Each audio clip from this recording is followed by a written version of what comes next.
श्री राम जी ने हनुमान जी से कहा, हे भाई, संतों के लक्षण असंख्य हैं जो वेद और पुराणों में प्रसिद्ध हैं।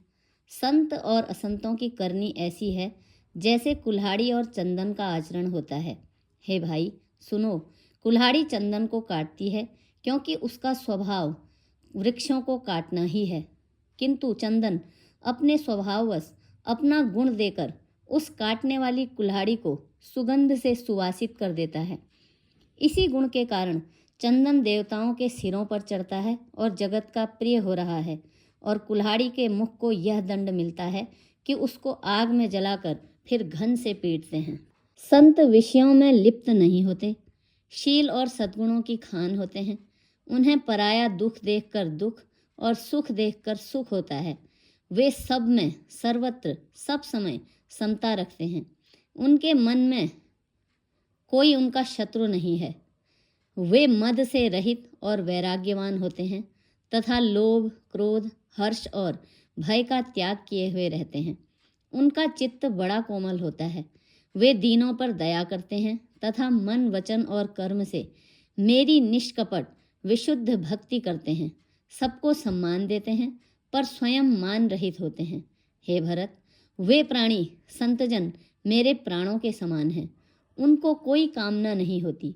वे मेरे नाम के परायण होते हैं। शांति, वैराग्य, विनय और प्रसन्नता के घर होते हैं।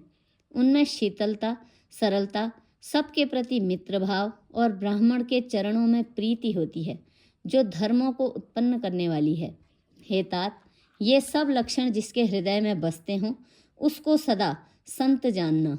जो शम अर्थात मन के निग्रह, दम अर्थात इंद्रियों के निग्रह, नियम और नीति से कभी विचलित नहीं होते और मुख से कभी कठोर वचन नहीं बोलते, जिन्हें निंदा और स्तुति दोनों समान हैं और मेरे चरण कमलों में जिनकी ममता है, वे गुणों के धाम और सुख की राशि संतजन मुझे प्राणों के समान प्रिय हैं।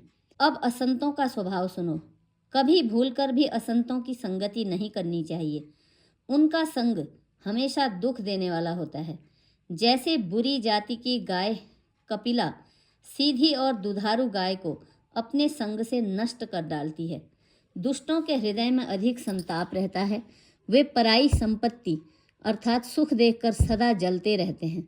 वे जहाँ कहीं दूसरे की निंदा सुन पाते हैं वहाँ ऐसे हर्षित होते हैं मानो रास्ते में पड़ा खजाना मिल गया हो।